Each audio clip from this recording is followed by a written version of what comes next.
It's Friday, the 1st of April. Good morning, Europe. Thanks for tuning in to Euronews. Let's take a look at our top stories this hour. Ukrainian troops remain on high alert as NATO warns Russian forces are regrouping, not retreating. Eastern Ukraine is preparing for a new wave of attacks. Western countries face off against Russia as its demands they pay for gas in rubles comes into effect. And the war in Ukraine is top of the agenda at a virtual summit between EU and Chinese officials. It's their first meeting since 2020.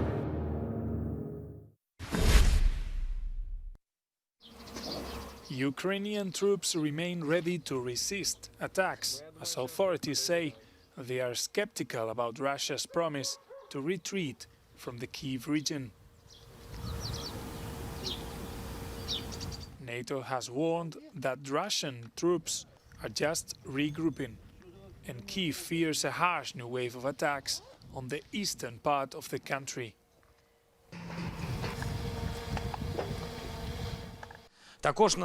In Donbass, in Mariupol and in direction of Kharkiv, Russian troops are accumulating their offensive potential, powerful offensives. We will defend ourselves. We will do everything to stop the occupiers and cleanse our lands of their wicked and absurd chimeras. Meanwhile, there are new hopes for a humanitarian corridor is to be opened in Mariupol to allow civilians to escape the besieged city. But as with many of Russia's promises, nothing is taken for granted. The invasion is not going as planned for Russia, and Moscow has been forced to move troops from Georgia to Ukraine. Russian President Vladimir Putin, intelligence reports say, is increasingly out of touch. Good afternoon. Whether a dictator declares... There's a lot of speculation. But he seems to be, I'm not saying this with a certainty, he seems to be self-isolating, and there's some indication that he has fired or put under house arrest some of his advisors. But I don't want to put too much stock in that at this time because we don't have that much hard evidence. In Kharkiv, a new round of shellings has killed 8 people and at least 2,000 residents have signed up to help the municipality to clean up the debris.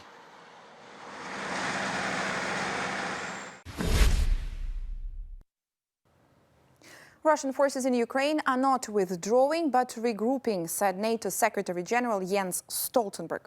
Let's take a look at the situation on the ground with the latest information by the Institute for the Study of War. And let's start in the east of Ukraine. Now, here, Ukrainian forces continued to repel Russian assaults throughout Donetsk and Luhansk regions in the past 24 hours, with some heavy fighting marked with green circles on the map. When it comes to Kyiv, the capital, here, according to the UK Defense Ministry, Russian forces continued to hold positions to the east and the west of Kyiv, despite withdrawal of a limited number of units. Now, the UK Defense Ministry also says some heavy fighting will likely take place in the suburbs of the city in the coming days. There has already been heavy fighting here towards Irpin, the town that was liberated by Ukrainian forces couple of days ago.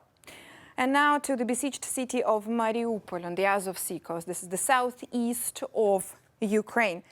Now here, some of the heaviest fighting, and it continues. However, Ukrainian forces remain in control of the center of the city, and you could see it here on the map, same way as we could see the assessed Russian forces' territories and their assessed advances to encircle, to surround Mariupol even more.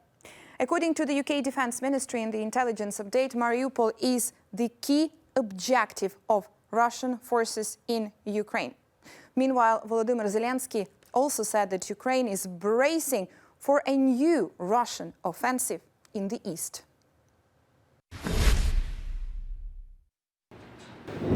According to the Ukrainian government, 45 buses sent to Mariupol to evacuate civilians have been blocked by Russian forces. but hopes remain high that humanitarian corridors will be put in place later today. Euronews spoke to Crystal Wells, a spokesperson for the International Committee of the Red Cross on Thursday evening, about the desperate situation in the city. For any safe passage to happen, especially for the scale of Mariupol, we're talking at least 100,000 people in this city. So it's huge. And this is why we have to have these concrete agreements in place, that it's not just agreeing in principle that this can happen tomorrow, but that there's agreements on very specific details, because we need a basic level of trust between the sides for this really to go forward. And if that's in place, we are really there, we are standing by, and we're there to help do it tomorrow. Because again, I just can't underscore it enough, like what civilians in this city have gone through in recent weeks is just catastrophic. I've had colleagues describe the situation there a few weeks ago as apocalyptic. I mean, people are really going without the basics, and they need for this to happen. So so basically we're standing by, and we have to remain hopeful that it can go through.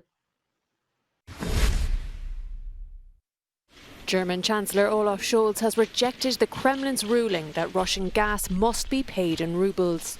The SPD leader addressed reporters in Berlin on Thursday and insisted that payments would remain the same following a phone call with Russia's President Vladimir Putin on Wednesday. We have looked at the contracts for gas supplies and other supplies. It says that the payment is made in euros, sometimes dollars, but usually in euros. And I made it clear in the conversation with the Russian president that this will remain the case. Moscow has threatened to turn off the taps if the decree is ignored. But Italy's Prime Minister, Mario Draghi, says Putin assured him in a separate phone call that the current agreement would not change. Rimangono in vigore. I am referring to the words of President Putin. Existing contracts remain in force. For European companies, he remarked several times that this is a concession.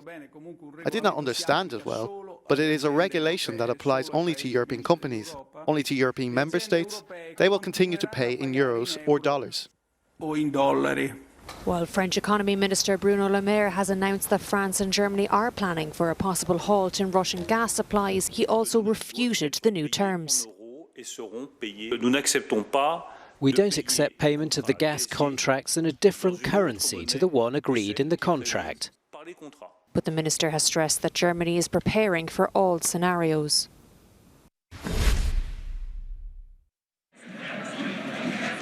The Kremlin has banned the European Union's top officials from entering Russia.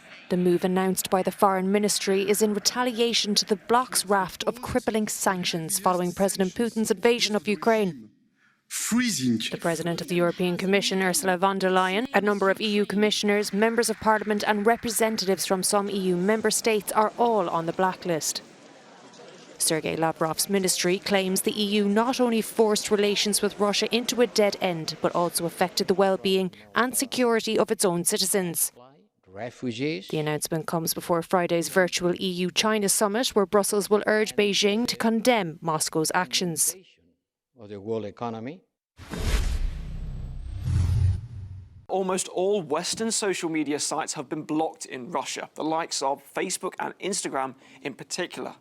But one of those still standing is YouTube, the popular video sharing platform owned by Google.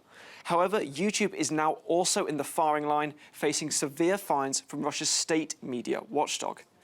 In a post on Telegram, the watchdog has accused YouTube of spreading false content about the war in Ukraine, as well as failing to remove banned materials. It also says that YouTube has promoted extremist content, such as calls for violence against Russian military personnel. YouTube then facing a fine of up to 8 million rubles. That's around 85,000 euros, but if YouTube fails to heed this warning, that fine could increase to 20% of the company's annual revenue. Since the start of the war in Ukraine, or as Russia calls it, the special military operation, social media sites have fought against the Kremlin narrative and their attempts to control information for Russian citizens.